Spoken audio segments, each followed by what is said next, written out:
What's up, you certified beauties? It's Nick here from Nick's Taxes, back with another video, and today we're going to be talking a little bit more about the Canada Recovery Benefit Extension, also known as the CRB Extension, that was just announced on Friday. They talked about the Canada Recovery Benefit, the Canada Recovery Child Care Benefit or Caregiving Benefit, and the Canada Recovery Sickness Benefit, along with EI, all getting extensions. In the Canada Recovery Benefit, the big one that's been extended for 12 weeks. The other one that we've seen is EI, and that's got extended to almost double the amount of time. But with that happening, Justin Trudeau just announced it in his press conference. It's not actually official yet. So while it's been confirmed that that's what they want to do, these things have to go through the Parliament and receive what's called royal assent to get officially approved, signed off by the Canadian government and implemented into our society. So after the announcement was made, there was an official release that was put out on the Canada Revenue Agency website. And so in today's video, we're going to walk through that press release. We're going to take a look at it and look kind of at the fine details so that we have a better understanding of what this might look like. If you remember when the CRB, the Canada Emergency Response Benefit, CRB, was getting exhausted and they introduced these new recovery benefits, there was this period of time where it was announced, but it hadn't been approved yet. So we were waiting for approval, and everything was kind of done in a rushed fashion, in a last minute fashion, because, you know, they started it too late. They were on hiatus, and then they introduced it into the Parliament, and there was a lot of mess up going around. But this time, you know, they've done it a decent time in advance. So let's take a look at it. But before we do, if you're new to the channel, please consider subscribing. Please give this video a thumbs up for the sake that we are potentially seeing and hopefully seeing a Canada Recovery Benefit extension, which is going to be big for a lot of you guys who are still struggling to find work or getting your hours due to COVID-19. The news release was dated February 19th, and it was titled, Government of Canada proposes to increase the number of weeks for recovery benefit and EI regular benefits to ensure continued support for Canadians who have been hardest hit. Great. Okay, so let's take a look here. From the beginning of the COVID-19 pandemic, the Government of Canada has been there for Canadians and provided them with the support they need to stay healthy, safe, and solvent. Many workers and families across the country continue to face uncertain times as a result of the difficult but necessary public health measures put in place to save lives. All right, that's an introduction there. That is why the Minister of Employment, Workforce Development and Disability Inclusion, Carla Qualtrough, today announced the Government of Canada's intent to introduce regulatory and legislative amendments to increase the number of weeks of benefits available for the Canada Recovery Benefit, Canada Recovery Sickness Benefit, Canada Recovery Caregiving Benefit, and Employment Insurance regular benefits. Very good. As some workers could begin to exhaust their benefits in late March, this increase would ensure continued support as Canada's economy and labor force recovers. It also provides additional access to the Canada Recovery Sickness Benefit so that Canadians do not have to make the choice between going to work sick and putting food on the table.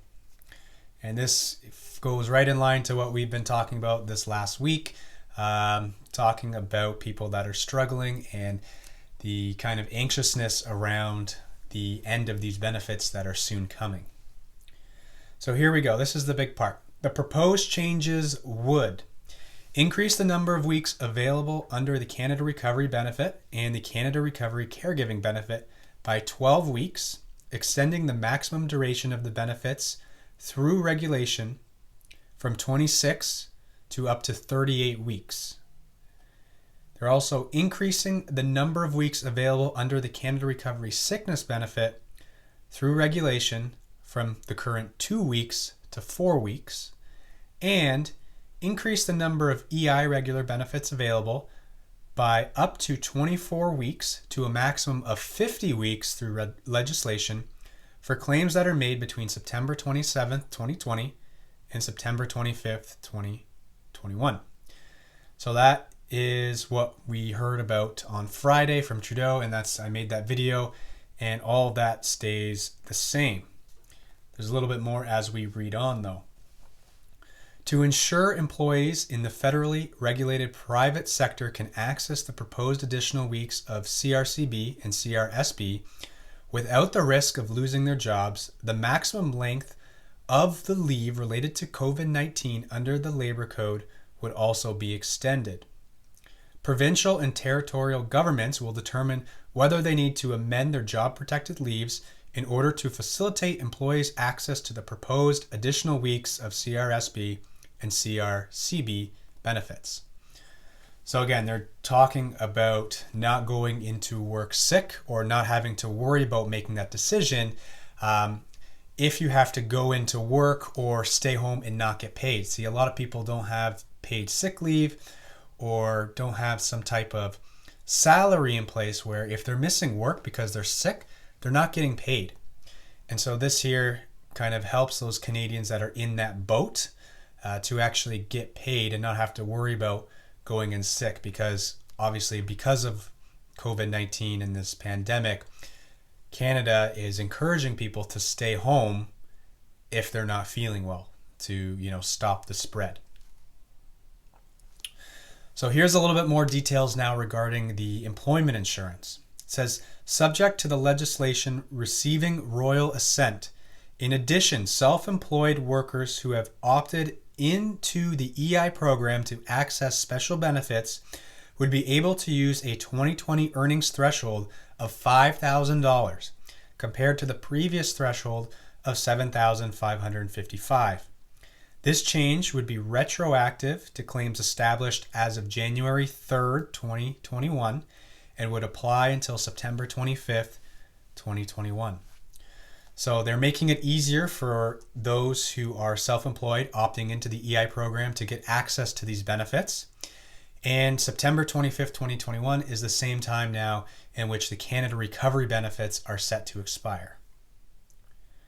By increasing the number of available weeks for these important benefits, the government is giving certainty to workers in hard-hit sectors and their families and better positioning our economy to recover. Let's hope so. So then there's a couple work quotes from our Minister of Employment, Carla Qualtrough, and the Minister of National Revenue. If you want to read those, go right ahead, but I'm going to skip over them. They're basically saying, we're trying to make sure that Canadians are looked after. We're trying to make sure the Canadians get their money, blah, blah, blah. And so let's jump over to the quick facts. Effective September 27th, 2020, the 3 temporary recovery benefits were put in place to support workers who do not qualify for EI and require income support in relation to COVID-19. They include the Canada Recovery benefit, the caregiving benefit, and the sickness benefit. Now, if you've been following my channel, if you've been subscribed or whatever, you're aware of all 3 of these. Again, this is nothing new. Started September 27th, and they're going until September 25th of this year. So lots of opportunities for you to access these benefits if you do qualify.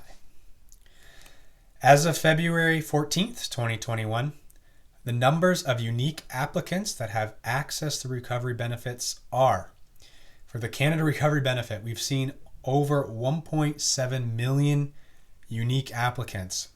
For the caregiving benefit, over 333,000.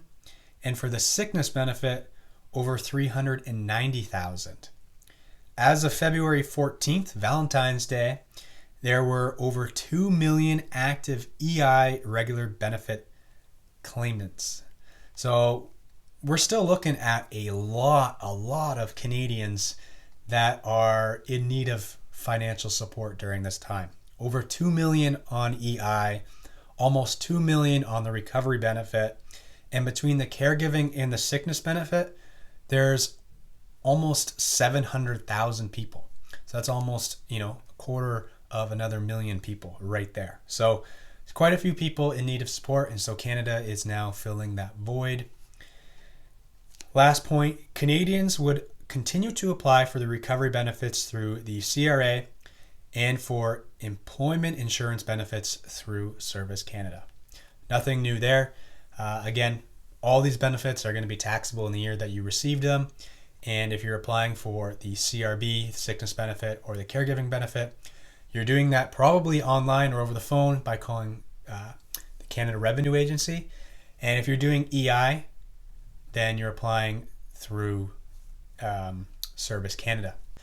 So that's today's video. I obviously will keep you guys updated when I get more information and when this extension is officially approved, or maybe it gets disapproved. I don't know.